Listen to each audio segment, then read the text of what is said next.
Well, good afternoon, everyone. Pleased to see you all again as we come to part 4 of this Bible story entitled The Christian Experience. And we start session 38 with the title The Gospel of Mark. Well, we're going to start again, not at the year 0, but at the year 70 of the Christian era, when the Romans, however unintentionally, destroyed the whole of Jerusalem, the whole temple complex, and much of the population. Conquest suddenly meant destruction. Judaism, as it had been, was altered forever, and many of its various strands withered away in history, leaving the synagogues in the diaspora bereft of their central point of reference. In only a few years, only 2 groups were surviving. The Pharisees, or the rabbinical Jews, as we can now call them, and the Jesus Jews, or Christians, as we can now call them. And it's interesting to note how all this happened. First, both groups were lucky enough not to have been wiped out in Jerusalem after the siege.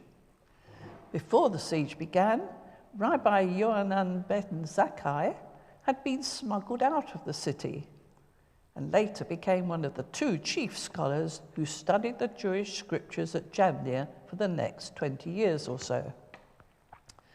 While the Christians, or we're going to call them the community of the Fourth Gospel, which had flourished in Jerusalem, moved their headquarters away just before the siege had begun and gone to the Greek city of Pella near the Dead Sea. Then, after 70, the Romans began to pursue the Jews further south. The Christians, that community of the Fourth Gospel, seemed to have emigrated as a group, and it's thought they went to Ephesus in Greece. Maybe some of them already had relatives living safely there. Antioch in Syria now became the remaining centre for Christianity in the eastern Mediterranean. But there was no longer any central place or collections made to keep the little churches united. They all began to continue to develop their own traditions independently, until almost inevitably and imperceptibly, Rome became the recognizable centre. After all, Rome was the centre point for the whole empire. And secondly, both groups had already adapted to life without the altar in the Jewish temple. The Pharisees had long treated the dining table in their houses as an altar, and the Christians also gathered round the dining tables in their house churches for their Eucharists. And thirdly, both groups had leaders of genius. Rabbi ben Zakkai, whom I've already noticed, and Gamaliel II for the Jews, and Paul for the Christians. Tensions, sadly, inevitably grew between the 2 groups, which soon escalated to the point of no return. The Christians were proclaiming that Jesus had been proved the true Messiah, the Christ, the Anointed One, by his resurrection. But the rabbinical Jews declared that this to be impossible, as he'd been cursed by God under the law, having been hanged upon a tree. Worse still, some of the Christians in the diaspora had admitted uncircumcised Gentiles to full membership of their ranks by baptism. And the Jews began to suggest that this was partly the reason why God had allowed such destruction to happen to their holy city.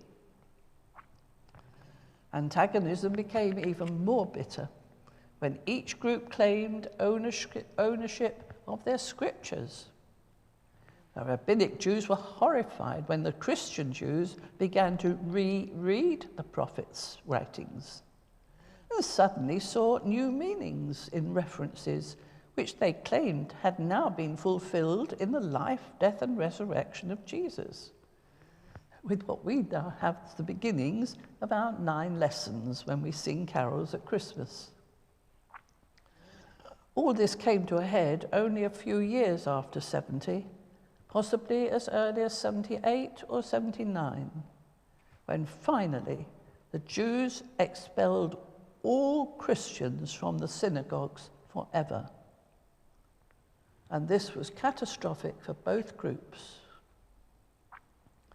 Rabbi Ben Zakkai and another great scholar, Gamaliel II, moved and worked quietly with many others at Jamnia for the next 20 years, studying the law in all its details, in order that they could learn how to keep the whole law perfectly and hopefully survive until they could come into God's favor once again. Meanwhile, the Christians were beginning to realize that it was not the end of the world that had happened in 70 CE, only Jerusalem. And many of the people who had personally known and been taught by Jesus were no longer alive, and they hadn't even thought it necessary to write anything down about him. So they began the urgent task now of collecting memories of what the first apostles had taught them and writing down the good news, or gospel as we would call it, for future reference. But we must remember they were not historians. They were writing Christian propaganda about historical events to bring other people to share their faith in the risen Christ. In fact, the earliest document we have starts quite blatantly, the beginning of the good news of Jesus Christ, the Son of God. And many of you will recognize the opening verse of Mark's Gospel. Christians in the diaspora had also begun to write to each other in the absence of a mother church, sharing what they had learned from Paul and other early Christian apostles. But remember, none of them had known Jesus personally, and only a few of them might have visited the places he had known and worked in. And so began the writing of lots and lots of Christian Gospels, hundreds of them possibly, out of which only 4 have survived to become Christian scripture. Many others have been found by archaeologists or discovered in ancient libraries. They've been scrutinized and appreciated for what they've added to our knowledge, and can now be read in collections of apocryphal Gospels, such as that of Thomas, or Peter, of Bartholomew, or the infancy Gospel of James, and many more. Collections of letters came into being, which were copied, recopied, and sometimes edited, and shared amongst the churches. Paul's letters, of course, being the favourites. And so began the writings, out of which 27 eventually survived to become the New Testament. They spread far and wide through the empire and beyond, along all the various trade routes, as always, through Asia to India, where the Mar Thoma Church there still owes its allegiance to the Apostle Thomas. Then also through Egypt and Ethiopia, not to mention westwards and perhaps even to Glastonbury. The church communities in the Roman Empire survived autonomously after 70, the main centres being Antioch in Syria, Alexandria in Egypt, Ephesus in Turkey, Corinth in Greece, and Rome itself, which inevitably claimed to be the most important. After all, both Peter and Paul were buried there, and it was from there that our first gospel was published, in the Greek language. And we overlook the significance of this all too easily. But we do need to realize the effect this difference of language has had on our Christian faith when compared with Jews whose thought patterns reflect the Hebrew language. For example, we don't think in terms of Yeshua or refer to Miriam or Yaakov, Joseph, Judah, or Shimon, because in Greek they are to us Jesus, Mary, Jacob, Joseph, and Simon. We've even lost touch with the Yahweh, the Semitic deity to whom Yeshua prayed in the synagogue at Nazareth. Instead, we're conditioned by the Greek concept of theos and the gods that they knew about on Mount Olympus, who could easily take human form, as in the stories of them that multiplied. We're also imbued with the Greek thought that the idea of God can be debated as a great theological abstraction, for whom proofs can be defined. All ideas are totally alien to ancient Jewish understanding of the personal, caring Yahweh. And the last big difference occurs with the universal Christian holy day becoming Sunday instead of the Jewish Sabbath on the Saturday. Such was the thinking in Rome, where someone unknown wrote for his Christian community what they had heard and been taught, in Greek, about Jesus, about his life, his activities and his teachings, but most importantly, how his sufferings, death and resurrection had heralded in the new way for them to live their lives. This anonymous author was probably not even a Jew, and probably had never been to Galilee or Jerusalem himself. But a big effort was made to give it genuine authenticity. In Rome, the author had probably known people who could remember Peter and Paul, and other early travellers like Barnabas or John Mark and Luke. He certainly would have known people who had lived in Galilee and Jerusalem, and more importantly than anything else, he knew the story that had been evolving, possibly even from Paul himself, that introduced newcomers to the astonishing sequence of events and meanings of the life, death, and resurrection of Jesus of Nazareth, the risen Christ. But there was a need for authenticity. Was the author's name Mark? It was a common name of the time, and well could have been. But very soon the suggestion grew that Mark was no other than John Mark, and therefore there was no need to look any further. After all, John Mark had belonged to the Upper Room group in Jerusalem, where the original group of Christians used to meet after the resurrection, and might even have been the home which hosted the Last Supper. Authenticity was readily accepted. And in the end, it doesn't matter. It's up to you to decide who the author may have been. It's the gospel itself which is the utmost importance. Now, have you ever read the Gospel of Mark from beginning to end in one sitting? If not, then I recommend that you do, and it should take you no more than an hour. It's just 70 years ago since I first heard an analysis of its structure. We were told it could be compared to an old-fashioned washing line in the garden, with a sturdy post at each end, the baptism of Jesus at one end, his death and resurrection at the other, and a prop in the middle, preventing its collapse.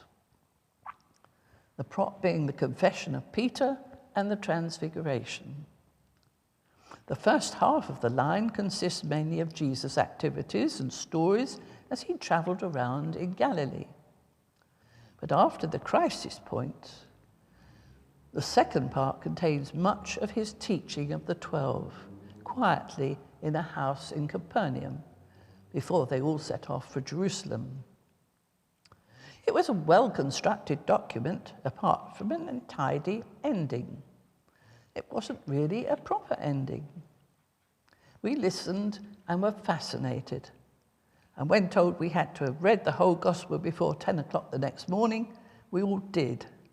And I hope you will too, sometime tomorrow perhaps. Its impact is terrific. and has been responsible for many an instant conversion. When the late Archbishop Metropolitan Anthony Bloom of the Russian Orthodox Church came to talk to our youth club years ago, he told us how he'd been punished at school one day.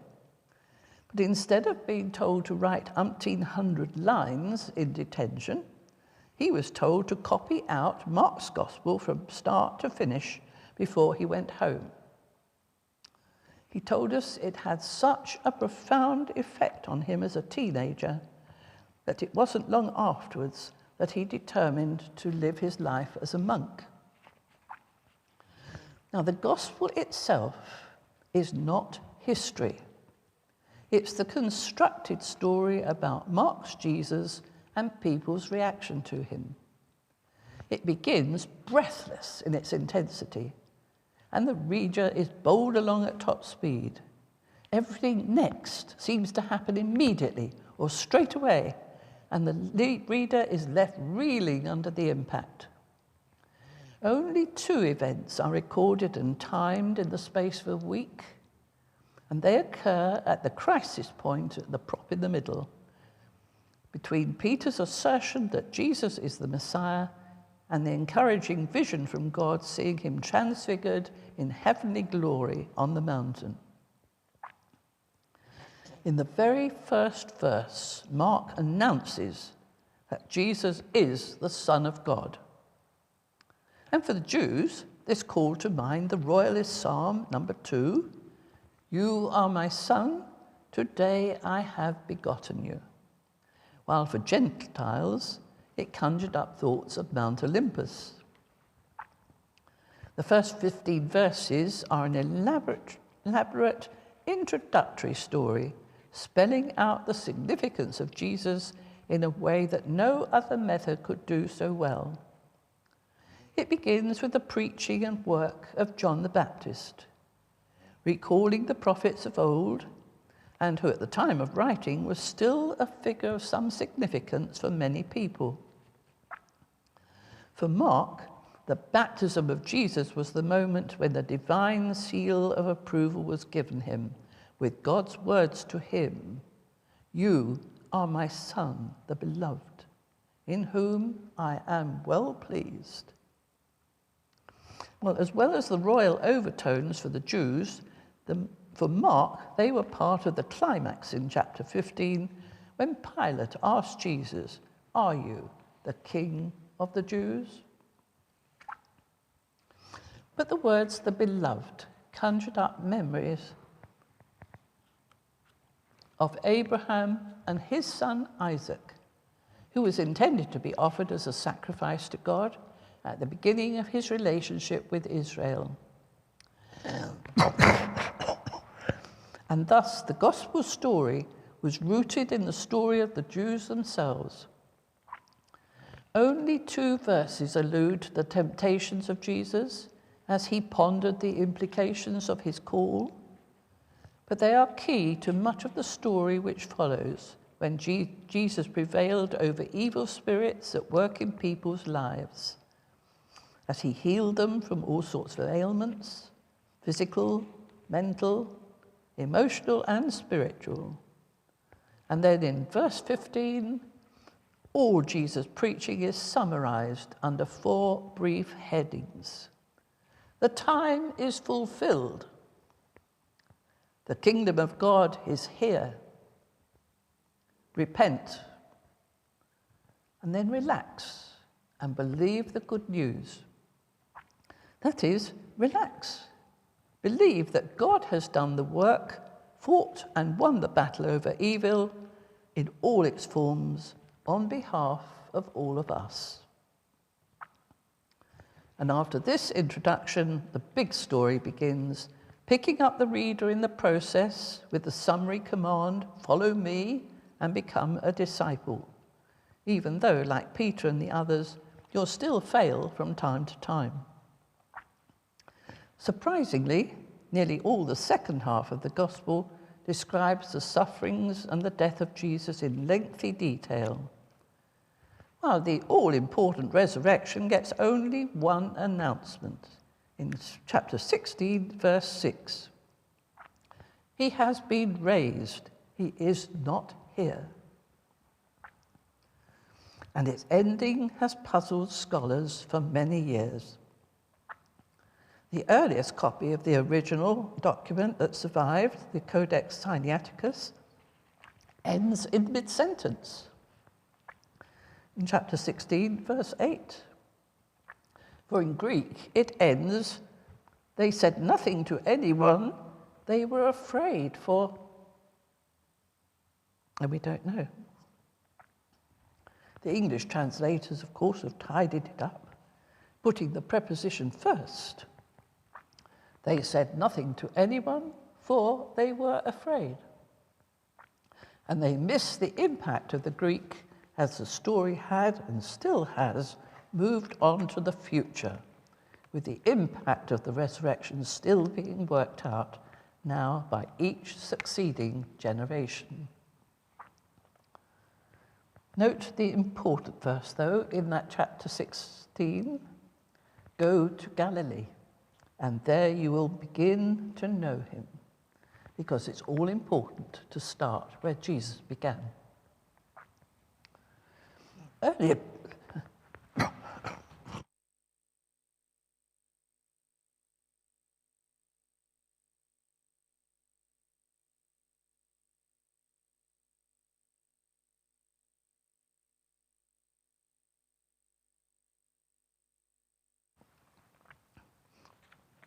Earlier scholars had questioned the original ending. Perhaps it had been torn off and lost. Or the favourite one for my pupils years ago was the legend that the writer had been interrupted just at that point and had to run for his life. That actually fitted with the legends that followed, that the author Mark had escaped suddenly from Rome to Alexandria, where eventually he died and was buried. And even later, when his bones were looted by the builders of Venice and reburied there in St. Mark's Basilica and in the huge square that still bears his name. My pupils loved that legend, and I had many a picture done for homework of the moment the soldiers burst in the door and the writer dropped his pen and ran out of the window. In many English translations, verses 9 to 20 have been added on to chapter 16 to make a proper ending. But they're not part of the original. Their style is completely different, and the content reads like a redaction of the last chapter of Luke's Gospel. And you must choose for yourself what answer that appeals to you. But with this document, the Gospel of Mark, the good news, the world was given a unique new style of literature with an inbuilt enigmatic challenge to every reader, especially if they read it in one go. Well, next time, we'll follow the progress of Mark's Gospel as it spread around the world, and particularly to Antioch in Syria. And that will be on Sunday, the 1st of October, at 4:30 in the afternoon. Thank you for coming, and I hope you are stimulated to take a lot more notice of the Gospel of Mark. Goodbye, and thank you for being with us.